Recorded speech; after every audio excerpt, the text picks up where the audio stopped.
Hello and welcome to another edition of In Conversation. I'm Tim Cope.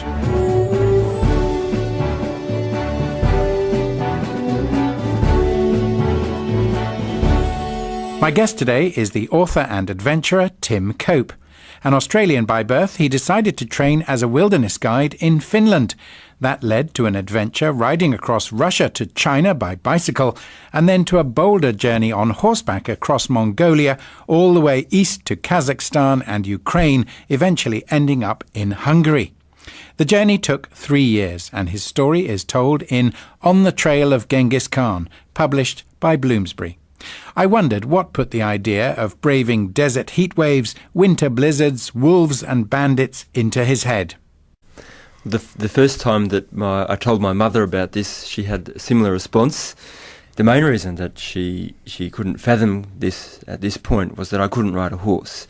And this was to be, as you mentioned, a 6,000-mile journey from the old capital of the Mongol Empire, Harahorden, right across the Eurasian steppe to the Danube River in Hungary. You are Australian. Australia, of course, is another big country where you can have adventures. What put the idea in your head of travelling from the southern hemisphere all the way to the east? When I was 20 years old, I actually studied in Finland as a wilderness guide, and that was kind of just a fluke, really, that I managed to discover this course. I got a scholarship. I left my law degree behind quite happily in Australia.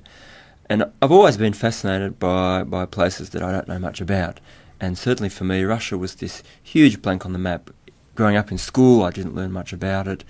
And, of course, after the collapse of the Soviet Union that I'd lived through when I was at school in 1989, 1990, it really fascinated me, this world that we didn't know anything about. And particularly I didn't know anything about how the ordinary people live in these hundreds of thousands of villages that are scattered across this vast place that stretches from Finland all the way to the Pacific, of course, in the east. So it was the differentness, it was the complete contrast to the world that you knew.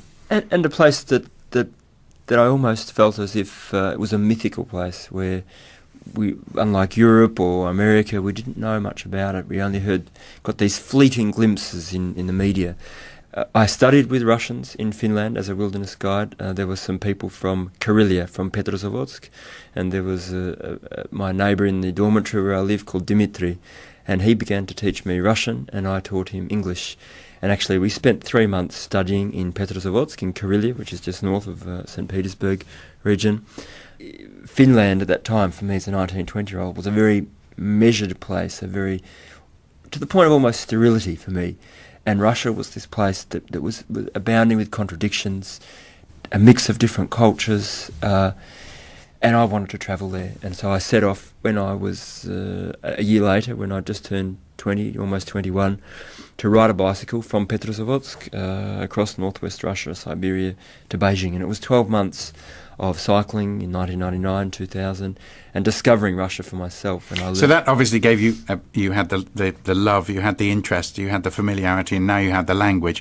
You've done the bicycle thing, but horses are very different things to bicycles, aren't they? I mean, they're a living creature. You said you're not that experienced a rider at the beginning of all this, but you were attracted by the freedom that the horses would give you. And of course, the cultures of many of the peoples that you met in that region relied very much on horses, and I think you state clearly in the book that part of the journey was discovering the area of the world where mankind probably first domesticated the horse. The horse was domesticated on where that was, I think, is now the northern part of Kazakhstan, the Botai people. About 5,500 years ago, they began to ride horses, domesticate them for milking, for meat. And ever since that time, these nomadic people have been migrating from east to west, from East Asia to the Danube, and there's been all kinds of rise and falls of empires, the Mongols being just one, although the greatest and the largest. And the idea was that I could just put a compass in my hand, I could sit on this horse, I was free of roads, free of the modern world. After all, this is a land, even today, from Mongolia to Hungary, without fences predominantly, and I could just ride as far as I wanted. In fact, one friend of mine said, just keep riding, following the setting sun, and when the people start speaking French, you know you've gone too far. However, 5 days into the trip, I woke up at 2 o'clock in the morning. I heard this sniggering and then the sound of horses galloping into the night. I leapt out. 2 of my 3 horses had been stolen. So I set off on my 3rd horse, and about 2 hours ride away, came across this herd, and there were my horses. The herder came up and said, "Oh, you must have tied them really badly." They came to me themselves. He took me back to his home, which was a nomad tent. We feasted on fermented mare's milk, meat, and he taught me this very interesting Mongolian proverb, which is that a man on the steppe without friends is as narrow as a finger, and a man on the steppe with friends is as wide as the steppe. And to me that was the first big lesson, that on a horse I not only had, of course I had the freedom, but I also was participating in their culture, and I would have to learn very quickly the laws of their land, and of course the outlook of the nomad. And I learnt over time that if someone's trying to steal your horse on the steppe, it should be taken as a compliment, because it means that you've got a horse that's worth treasuring. The constant challenge of every day was finding grass, finding water, protecting the horses, and to do that involved getting knowledge from local people.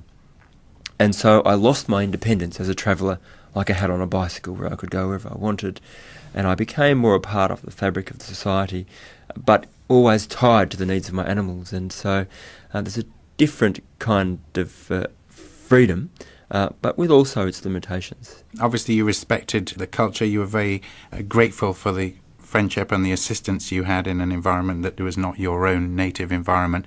But what was your perception of how aware those people were in Mongolia of the outside world and the modern world? Was it something that they saw as a threat, or was it still something that was just too far from their daily lives that it didn't really matter?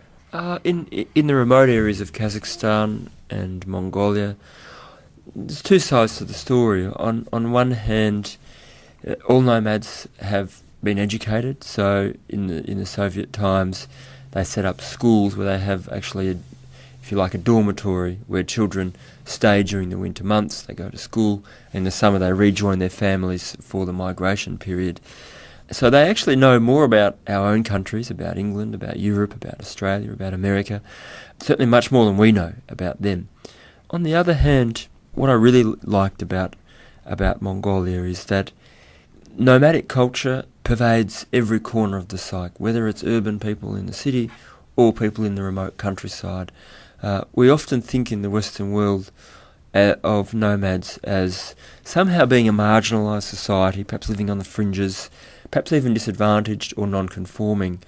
But we forget that that's a product generally of colonisation of areas where we've basically pushed away nomadic people's lands. And in Mongolia, it's such a dominant culture still that everything revolves around it. There's a great pride in that culture. To be held in the countryside in high status still involves being a proud herder with fine horses, having the skills to look after sheep and goats and camels and yaks. So they're still proud of their own culture. They're not envious of concrete buildings and TVs and Western clothing. No. If you go into and that's what I think the real value in Mongolia is. It's a place where that pride still is extremely strong, and I think one indicator of that actually is that when things were stolen from me on a long route, it was usually a halter for my horse, a rope, a hobble. They were never interested in my video camera, my money, things like that. As I shifted westwards into Europe, places such as Ukraine and Hungary, where the horse no longer played such a central role in life, then I could have left my saddle in the street all day and probably no one would have stolen it, but I had to sleep with it in my tent in Mongolia and Kazakhstan. So I think that's an indicator of how an important role, and I think that's also something that should be treasured. And interestingly, I guess what I realised after 3.5 years of riding to Hungary, I'd come to appreciate what a treasure these societies are, only to return in 2008 after the trip to realise that Mongolia in that time had begun to change. Big mining has since arrived in Mongolia, and whilst that has given great benefit and huge economic growth, Mongolia was actually the fastest growing economy in the world in 2011. It's also troubling for a society where the economy and culture is a very ancient one, and society lives by a very different tempo, one of the nomadic migrations. And there is a risk, of course, that big industry can marginalise not only the economy of the herding people, but their culture, and it shifts the aspirations and values of the younger generations, who therefore see mining as a quick route to wealth. And I think that's the danger. At the moment, the Mongolian government and Rio Tinto, who's the major investor in the largest copper mine, Oyu Tolgoi, they've reached a stalemate, and it's actually kind of stopped production for the time being. And I think that's, at the moment, it's a very important opportunity for Mongolian society to stop and reflect on what's at stake if this isn't managed in the right way. What about your own internal culture, if you like? You were with the horses. I've known other adventurers, other travellers, again, with not much of a horsey background, regard the horse much as you probably regarded your bicycle, as the thing they had to get to be friends with in order to accomplish the journey. But other people, of course, form a very deep emotional attachment to their horse and to horses forever more. What was your experience? Are you now a lover of horses, or was that just something you needed at the time?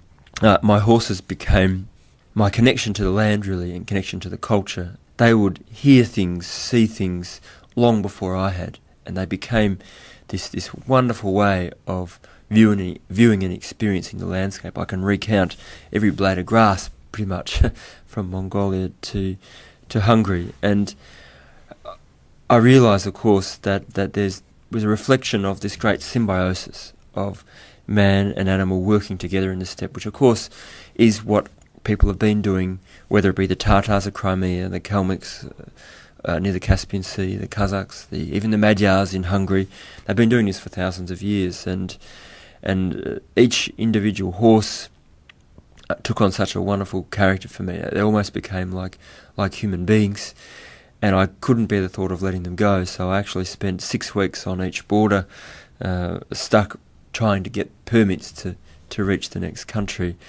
And paradise on this trip was really falling asleep at night, listening to them munch on grass, knowing that I'd done my job for the day.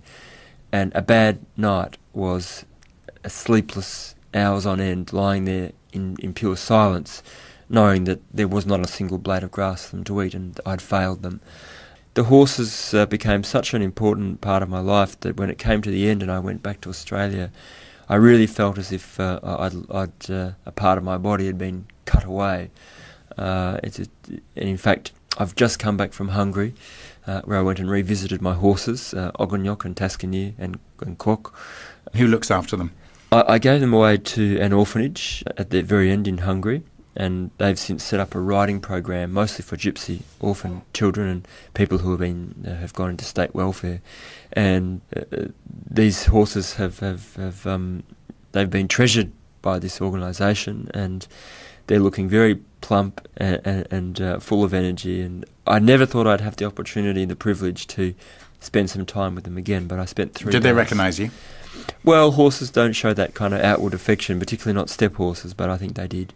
I certainly remembered their smells, and I got on their backs and rode as if not a moment had passed, and it was a moment that I'll treasure, and hopefully I'll be able to come back next year and spend some time with them again. And I think horses will be a part of my life forever. What about what happened to you on the journey? You've written about wolves, you've written about all the marvellous people you met, even the thieves, but a lot of people very hospitable to you, and of course passed on vital knowledge that was crucial to your survival. But what did the journey do to your head? I guess there were, in one sense, there were these two broad experiences going on personally.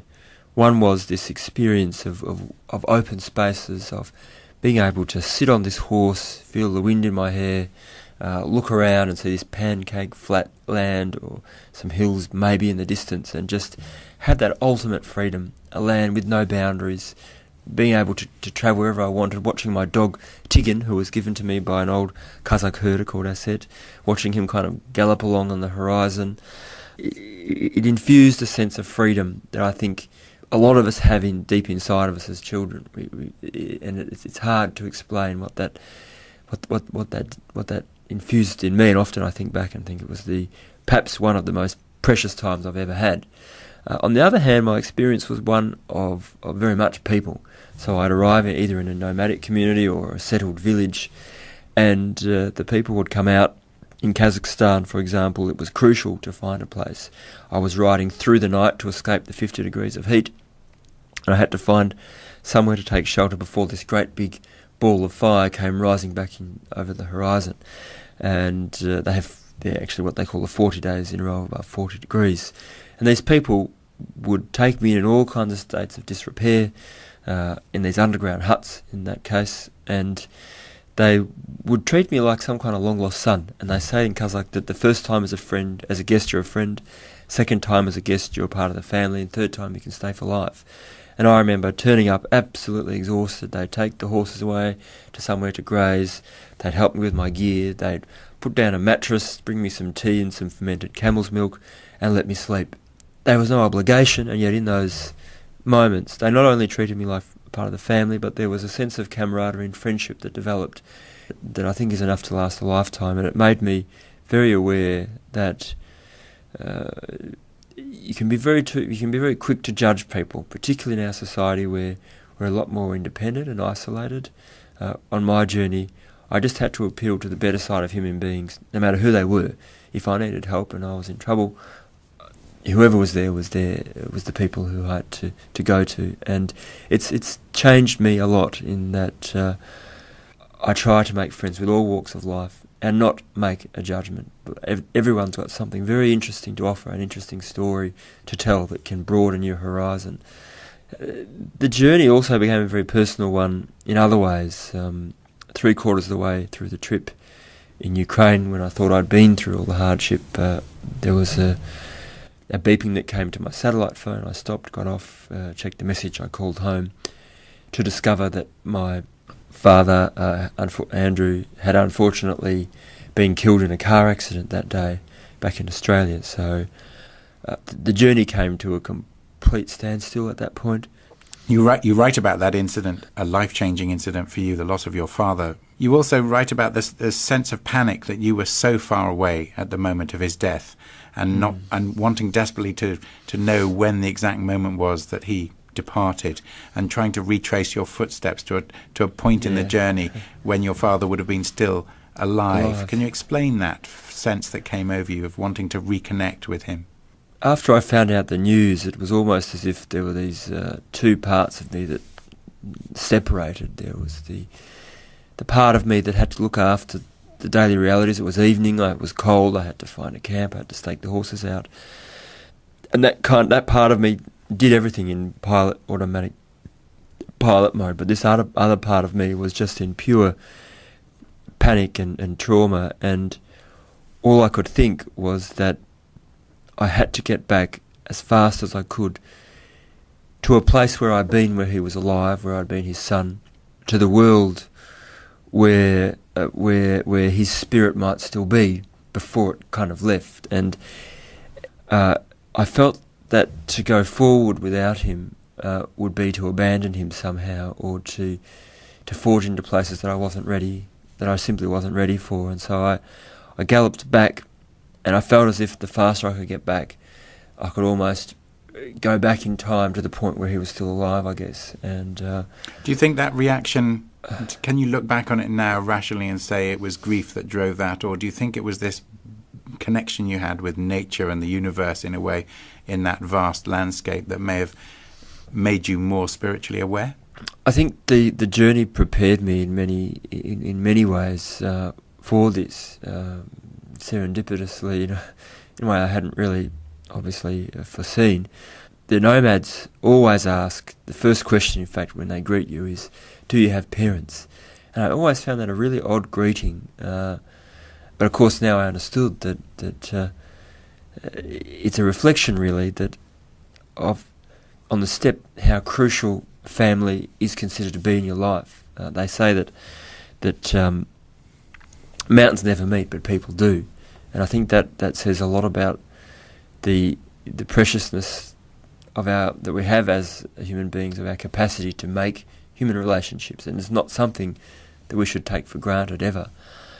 certainly they talk about in the steppe that chronology doesn't really matter.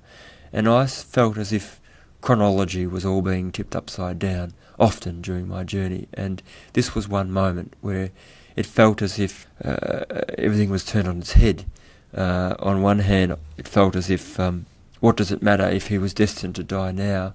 Then perhaps he was always going to die, and the death is essentially a part of life. On the other hand, was it meant to be? And it was a very difficult thing to kind of think about. But certainly, I got home. I spent 4.5 months with my. I'm the oldest of 4 kids. I have 2 brothers and a sister, and eventually, I had to make a decision whether to stay with my family in Australia as the oldest child, or return to my family in Ukraine, my 3 horses and dog Tigan. Eventually I did return, and arriving back and collecting the horses, I took them back to the footprint of my tent from the previous winter. I knew that that's where I'd spent my last night, where Dad was alive, and I felt very strongly that moving on from this point in time was going into new places without him. And that was a big step to make, and it felt as if for the first time I was truly going alone. And ironically, that last 1,500 kilometres was probably the easiest of the whole journey. There was no longer the threat of these really harsh conditions of running out of water and food, that kind of thing. But life felt very fragile. When I arrived in Opus de Sur, my mother Anne came, and my brother John arrived, and I was looking forward more than anything else, I think, to getting home to Australia. I think a lot of people begin travelling, as I did, as a way of bucking a family life, of finding yourself, self-discovery, of independence, of going out and seeing the world. And I certainly didn't miss my family when I was 18, 19, but on this journey I really did. It pushed me to limits that I'd never experienced.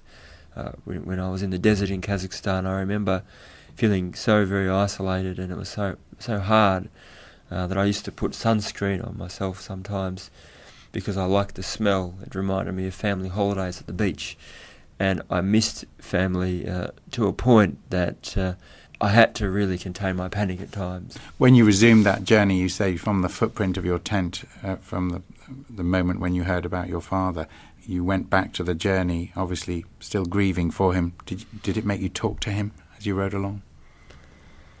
Yeah, I had a very uncanny experience whereby, as I was riding along, it was almost very palpable that he appeared walking alongside me, and he was wearing shorts and this little day pack that he always wore when I was a kid, and he'd take us into the bush. And there was a look of wonder in his face. He'd retired 1 year before he died, and he'd spent that year reading, exploring, finding out about places that he'd never had an opportunity to in his working life. It was very upsetting to think that the plan that we had at one stage for him to come and join me on the trip hadn't happened, and I really felt disappointed in myself that I hadn't pushed him harder to make it happen and for him to come along. Are you saying you felt a sense that he was there, or he was there? To me, and I felt a sense that he was there, and that he knew where I was, and he was working along. He even bent down and kind of picked up a plant, I think, and said something along the lines of, isn't life amazing? Which, I mean, that's what he used to tell me when I was a kid. And then we reached the end of this stretch of forest where he basically said goodbye, and he went bounding off towards this village in the distance, actually, and there was this look of wonder and enjoyment in his eyes, as if he was now going out to experience places that in life he'd never had a chance to see. And then I was just back in crying and in hysterics, really. And then there were other points where he seemed to come back, and I think that was why I was going back. I wanted to somehow get close to him, and I was even paranoid that if I went further, he might not know where I was, because it was a place I'd never been when he was alive. Yeah. What about adjusting to life after these 3 years on horseback across these very different cultures and landscapes. How difficult was it for you to readjust to life back in the modern Western world? When I arrived back in Australia, it felt as if I'd left my whole family behind for starters, so I felt very, very lost and dispossessed in a way. I walked along that same road where I'd walked with my mother and told her about this trip, and looked across to the hills and suddenly felt very claustrophobic to see all these fences that were separating me from the hills in the distance. And that wasn't something I'd ever been able to see before, that this land was kind of in shackles. And it was a very, very intense feeling almost of claustrophobia. Eventually I realised, of course, that adjusting to life back home was much more difficult than adjusting to life initially on the steppe. And at the time I'd finished the trip, I knew there was no chance ever in getting my horses home, so I donated them to an orphanage. But I did hold out hopes to bring my dog home, Tigan. Now, Tigan had been given to me as this little pup when he was 6 months old by a man called Asset, who had actually said, you need a friend on this long road, someone to protect you from the wolves and someone to keep you warm at night in the tent. And he gave me this scrawny little pup, who I thought at the time wouldn't last more than a couple of weeks. But he'd grown into this adult dog, had these parallel rites of passage. He'd become a father, he'd been hit, he'd been stolen, he'd been lost, frozen, but it was going to cost $10,000 to get him home, and he would have to become an EU citizen before he could even get a permit to come to Australia. So I left him behind. I'd get these messages from time to time from the farmer who was looking after him to say that he'd chased a horseman for half a day and taken all the dogs with him. There was one stage when he had to send a taxi to pick all the dogs up and bring them back. But eventually I did get a letter in the mail from AQUIS, Australian Quarantine, to say that I could get him back. And I got him in a taxi from Budapest to Vienna, and then he arrived by plane in Melbourne. And reuniting with him, having him in Australia, was one small step on that road to resolving that huge cultural and physical gap between what I'd experienced and had become my life in Australia. And of course, beyond that, I spent 2 years making a film, 4.5 years writing the book. I talked to lots of groups, whether it be schools, whether it be organisations, and that's been a very cathartic process for me of figuring out these different things I learned that can be applied to our life. And will there be another journey? Do you feel the urge, with horses or without, to go on another long solo journey? At the moment I feel very harmonious and very settled, but I'd love to travel from India to Europe on the trail of the Roma people, the Gypsies, the Tsigane. I'd love to travel from northwest China across Tibet into India. I'd like to return to Kazakhstan and Russia and Mongolia. Life's too short to fit everything in. I'm not quite sure what the next one will be, but it will probably involve animals, and no doubt somewhere back on the Eurasian continent. It's become such a part of me, and it feels like my second home. That was the author Tim Cope talking to me about his new book, On the Trail of Genghis Khan, an epic journey through the land of the nomads. I'm Tim Eckott, and you've been listening to In Conversation.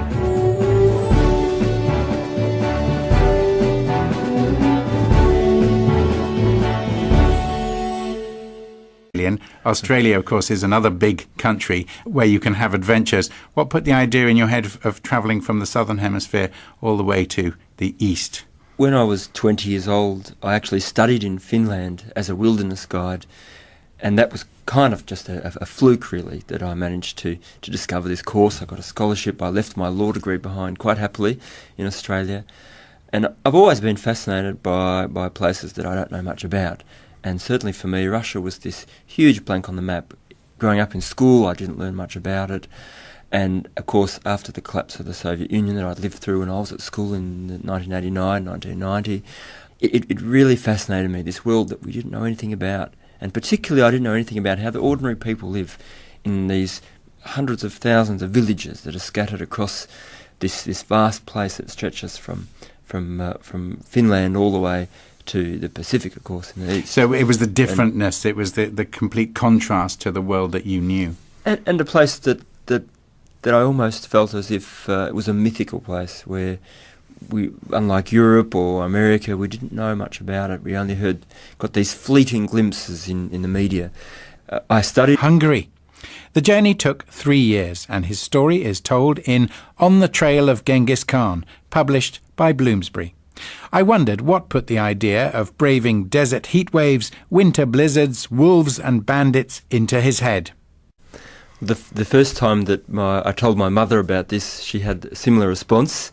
The main reason that she couldn't fathom this at this point was that I couldn't ride a horse. And this was to be, as you mentioned, a 6,000-mile journey from the old capital of the Mongol Empire, Harahordan, right across the Eurasian steppe to the Danube River in Hungary. You are Australian. With Russians in Finland as a wilderness guide. There were some people from Karelia, from Petrozavodsk, and there was my neighbour in the dormitory where I lived called Dimitri, and he began to teach me Russian and I taught him English. And actually we spent 3 months studying in Petrozavodsk in Karelia, which is just north of St. Petersburg region. Finland at that time, for me as a 19, 20-year-old, was a very measured place, to the point of almost sterility for me. And Russia was this place that was abounding with contradictions, a mix of different cultures, and I wanted to travel. Hello and welcome to another edition of In Conversation. I'm Tim Cope.